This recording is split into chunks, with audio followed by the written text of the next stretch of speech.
You've read the books. You've tried eating in moderation. Maybe you've even tried giving intuitive eating a go, and you still feel out of control with food. You still end up binging, and you're probably wondering, why is this happening to me when I'm doing all of the seemingly right things, right? And even worse, why does it seem so easy for everyone else to just eat normally, as it were? And if that's you, if that's where you're at, then I want to provide a different way, a completely different way of understanding what's going on for you so you can make sense of it and show you how you can actually move forward, hopefully, in this video. And if this is a completely new topic that you're exploring, really, then I highly recommend also checking out the video I made, Why Calorie Counting Doesn't Work, which will help you to understand, hopefully, why very well-meaning advice and seemingly very logical advice can often just completely backfire because it's not your fault. And I'll leave that linked up here, by the way, and down in the description if you want to check that out. You are not alone if your story sounds similar to this. And I'm going to read it. This is what an applicant recently shared on her application form. Struggles with food have been with me since I was 12.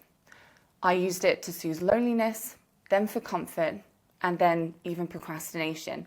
And I've tried everything: keto, fasting, intuitive eating. I think about food 80% of the day, and I feel ashamed, like there's something deeply wrong with me.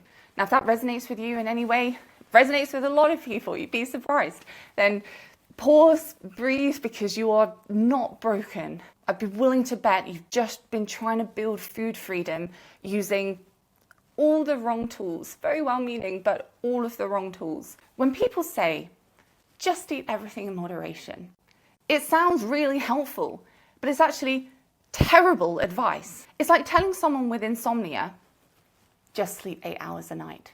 It's like, duh, yes, I would if I could, right? The problem isn't that you lack willpower. The problem is that we're told to moderate ourselves without addressing the underlying reasons of why eating in moderation is even difficult in the first place. From working with hundreds of people now and developing a great relationship with food, we've seen that there are commonly 3 big reasons why eating in moderation is even difficult in the first place. Number 1, emotionally using food. Now, it's really common in our experience that people who are emotionally eating often don't even realize that they're doing it. They think they just have a lot of cravings or they just like food too much, because there can be this sense of emotional eaters like, okay, I feel sad, so I'm going to go and get some ice cream to cheer myself up. That's not the way that it typically shows up. Often it's been going on for so long and it's so deeply ingrained that any awareness of the underlying emotion or unmet need is not there, and it just goes straight to a craving. I have an urge to eat some ice cream. Now, it is exceptionally difficult to eat in moderation naturally when there are emotional ties to food in this way. Sure, you could use lots of willpower to stop yourself, but we all know how that ends. Number 2 is something called scarcity mindset. And I've made a whole video on this specifically. If you want to check it out further, I'll leave it up here and down in the description. But scarcity mindset around food comes when we don't have full permission to eat, and we, for very good reason, are on guard with our eating. We're trying to control it, we're trying to monitor it, and it sends this message to ourselves, this sense of deprivation that I can't eat whatever I want. And it goes round in a cycle, right? I feel out of control with food. I don't trust myself around food. So I need to be vigilant. I need to monitor my food, and I need to restrain my eating. That makes perfect logical sense. Well, now I'm in the scarcity mindset and I'm feeling deprived. And that's making me think about food more and want to eat more, and it's driving my cravings. Well, now I feel out of control with food and I don't trust myself around food. And so I can't possibly just eat in moderation naturally. And if I try to do that, then my lived experience is I just eat everything in sight, it seems. It's a self-fulfilling cycle. And especially when this is combined with number 3, which is having food rules. And when I say food rules, what I mean is any significant sense of there's a right way of eating, there's a wrong way of eating, shoulds, shouldn'ts, good, bad, any kind of opinions and judgments on the way that we're eating like that comes with anxiety and analysis. That's what I mean by food rules, and there are very good reasons why you may have these food rules, not discounting that. But in our experience, it's another factor which contributes to not being able to eat in moderation naturally, and why that's so difficult. And that is because when there are food rules, shoulds and shouldn'ts, that again, it drives the scarcity mindset. And let's be honest, as much as we hope that the next diet's not going to fail, let's be honest, at some point those food rules are going to be broken. And then because you've been so deprived and so restrained and so anxious and kind of like this for so long to keep your food rules in check, then when they are broken, because you're human and you've run out of willpower, when they are broken, it's like the floodgates can open, and then you're proving to yourself seemingly, I have no control around food. Look, left to my own devices, I just naturally want to eat too much. So food rules can create this black and white thinking, this pendulum swinging, as we call it, and makes eating in moderation naturally really difficult. Now, there are other things that I could touch on, such as how dieting can often raise our physical appetite and make eating in moderation really difficult. But for now, let me offer this reframe. Eating in moderation isn't a strategy, it's a rule. The goal really here is to develop the strategy that helps you to get to the point where eating in moderation comes naturally. And those are two completely different paths to take. Food freedom isn't about more control. It's not about forcing yourself to allow yourself to have a little bit of chocolate and then keep all the rest of your eating in check.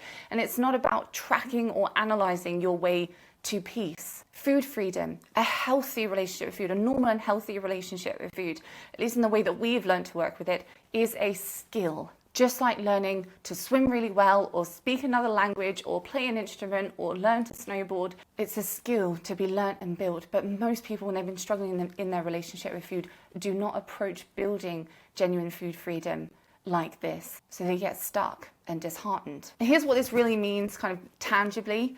When people are struggling with binging, then they may form the goal, you may form the goal, I'm going to stop binging. But that's not the goal, because you could use willpower all day long to try to stop yourself from binging, right? The actual goal, as far as I see it, is the urge to binge needs to come down. I have a goal to bring down my urge to binge so that it doesn't even come up in the first place to fight against. A lot of people will have the goal of, I need to stop emotionally eating, and they could use willpower again all day long to try to stop themselves from doing that. No, it is the urge to use food emotionally that needs to come down. You see? So to give you some examples of some of the mini skills that we teach inside of our program for this, are things like being able to distinguish between physical hunger and non-physical hunger, so that you can even tell when it is that you're emotionally eating, right? Another one would be identifying needs, what needs you have, because binging and emotional eating is just food coming in to try to meet needs that aren't fulfilled in the way that they are meant to be filled, if you see what I mean. And then another mini skill would be something like assertiveness. Why? Because let's say that someone finds out that they are using food emotionally because they feel lonely. And this actually happened to a client last year. And she was unaware of the fact that this is why she was using food. She just thought, I get a lot of cravings, right? But it turns out she was using food because she felt lonely. Now, we could say, okay then, we'll go and make some more friends. And that would be useless advice, because what we'd find out very quickly is that there's a very good reason why she was struggling to make connections. Why is that need not already being filled, right? And in her case, it was because she had some social anxiety and she felt insecure. And so there, she needed to build that mini skill of assertiveness so that she had the internal confidence and the resources to even go out and make connections, meaningful connections, so that she could then stop feeling as lonely, and then her emotional eating urges can come down. You see, new understandings, new perspective shifts, and new skills. That's what it takes to develop a healthy relationship with food that comes naturally to us, and it isn't just us going on the eat everything in moderation diet. And we see it time and time again that when all of these skills are built and put into place, the urge to binge, it goes away. Emotional eating urges that are unhelpful, they go away. Being able to eat in moderation starts to come naturally. And there's a very good reason for that. Let's take our client Jess, for example. She came to us after years of trying to eat in moderation. What she said to us was, I know what to do, I just can't seem to do it. The problem wasn't knowledge. The problem was that she had these intense cravings and these intense urges to binge, especially after she came home from work and in the evening, which is really common. And so despite her knowing that it would be helpful for her to eat in line with her appetite cues and eat in moderation. There was no way that she could possibly sustain the amount of willpower that she would need to keep herself in check doing that. It was exhausting. And what actually changed things for her, she got to understand what she was actually hungry for if she wasn't physically hungry. She identified those needs, she started getting those needs in her emotional world fulfilled and met, to the point that the urges to binge and the urges to use food emotionally started coming down. After focusing her energy there in these helpful places, 2 months, it's all it took, 2 months, and she was no longer thinking about food all day, as she put it. And that's what the path to true food freedom looks like. If you're interested, this is something that you can just pick up and start implementing today. This feeling of, I've got no control around food, food controls me, is so disempowering, and it keeps us stuck. So one of the first quick tools that we offer to clients is something called I am choosing. So for the next 3 choices that you make with food, you can try this on and give it a go.